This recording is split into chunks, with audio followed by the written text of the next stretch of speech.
Boa noite, pessoal. Mais uma quinta-feira do Perguntas e Respostas de nosso grupo. Pergunta número 1. Por que ficamos com autoestima baixa quando estamos resgatando débitos? Bom, todo o nosso perispírito é um armazenamento de todas as nossas vidas, de todos os acontecimentos de vidas passadas. Desta forma, mesmo que nós não nos lembremos, muitas vezes os problemas pelos quais passamos na atualidade são realmente resgates de vidas anteriores. E claro, como todo problema, toda ocorrência desagradável nos enfraquece. Por isso, o que nós precisamos fazer é estarmos sempre atentos e, como dizia Jesus, orai e vigiai. Pergunta número 2. O espírito sofre muito com esse tipo de morte, como o da Marília Mendonça? Quero dizer, esses acidentes feios? Bem, é um episódio que não condiz, vamos dizer, nada que acontece para nós é por acaso.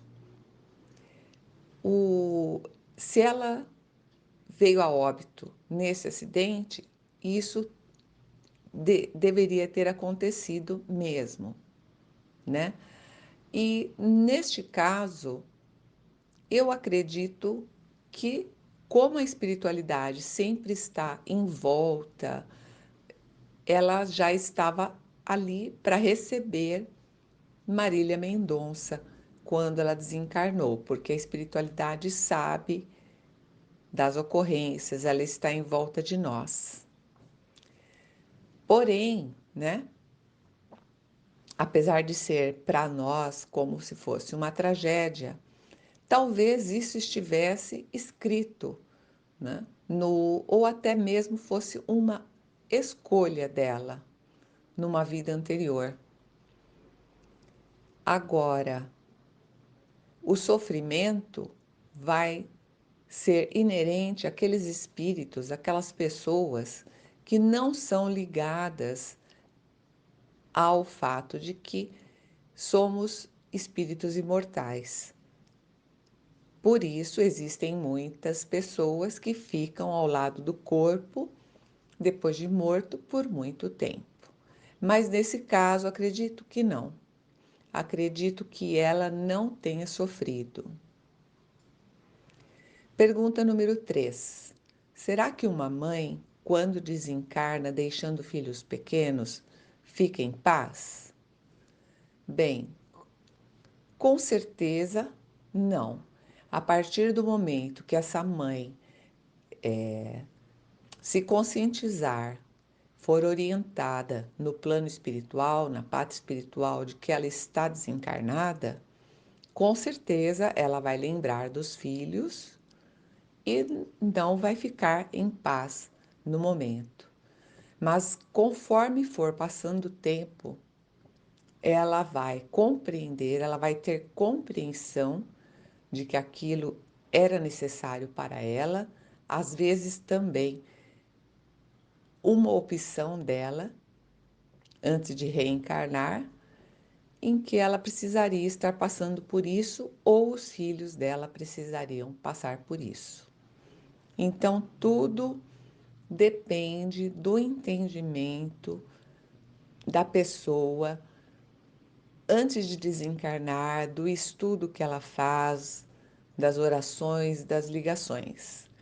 Porque ela desencarnando, se ela ficar muito, digamos, atordoada pelo desencarne, então a espiritualidade coloca ela num tipo de um hospital e ela vai ficar dormindo até que passe aquele trauma e ela possa acordar e se inteirar da realidade. Mas sim, ela, no momento do desencarne, se ela tiver consciência, ela não terá paz. Tudo depende do entendimento que a pessoa tem sobre a espiritualidade. Pergunta número 4. Os espíritos se revoltam com as mortes repentinas? Essa é uma pergunta muito vaga, porque mesmo os espíritos, as pessoas que envelhecem e morrem idosas, podem ficar revoltadas após a morte. Mesmo porque existem muitas pessoas que não aceitam o fato de terem morrido, serem enterrados, seu corpo físico, e continuarem vivas no mundo espiritual. Então, os espíritos que se revoltam com as mortes é porque eles não têm a instrução espiritual. Talvez eles não lidem bem com a fé e com os ensinamentos de Jesus, que aqui esteve para nos explicar, para nos ensinar como que se faz, como que acontece com o espírito, que temos que morrer e renascer muitas vezes antes de atingirmos o estágio de chegarmos à casa do Pai, ao reino de Deus. Pergunta número 5. Quando as pessoas desencarnam juntas, é porque todas tinham que pagar alguma coisa juntas? Sim, aquelas pessoas, o desencarne coletivo, ele é programado e nada é por acaso. Assim, quando as pessoas desencarnam juntas, é porque toda aquela comunidade tinham algum débito que contribuiu para que desencarnassem daquela forma, juntas. Existe fatalidade? Pergunta número 6. Existe fatalidade? Bem, para a espiritualidade não existe fatalidade. Todo, toda morte natural ou toda morte é programada. Todo final da nossa vida é programado. Então, o que existe? Existe o quê? Vamos dizer, um suicídio inconsciente. Por exemplo, uma pessoa bebe e ela pega o carro e vai dirigir. Ela tem consciência de que ela pode sofrer um acidente ou pode matar alguém, né? E isso resulta em algo fatal. Mas essa é a fatalidade dos homens.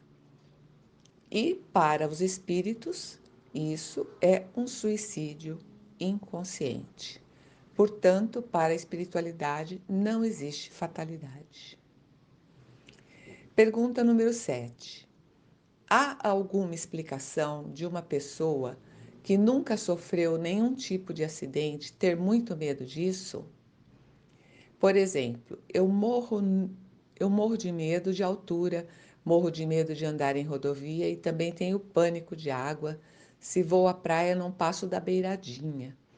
Posso considerar isso como traumas de vidas passadas? Sim. Como dito em uma pergunta anterior, tudo que nós passamos em vidas passadas está e fica para sempre gravado em nosso perispírito. E se nós estamos aqui novamente encarnados, para recapitularmos, é justamente para que possamos reconsiderar esses medos e trabalhar isso em nós, a fim de que não tenhamos mais que de voltar para tentar nos livrarmos de tais problemas.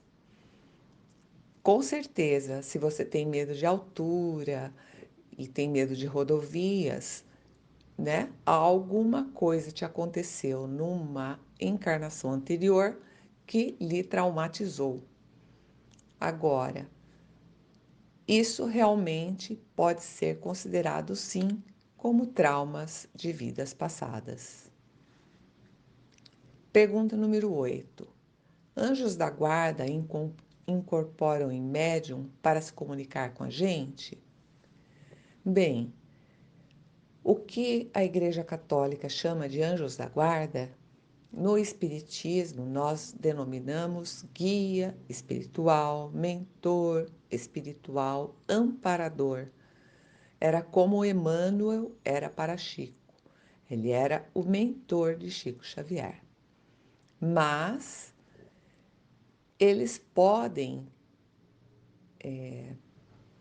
psicofonar, falar através do médium, sim, mas incorporar, né, estar no corpo do médium, isso não ocorre. A comunicação é mental. A comunicação é via através da mente da pessoa.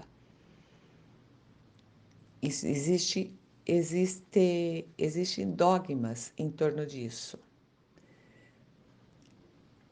Então, a manifestação se dá através das intuições, das mensagens, sempre de teor elevado, porque se é um mentor, se é um anjo da guarda, a diferença de um mentor, de um anjo da guarda para um espírito inferior é a moralidade, a moral que contém a mensagem.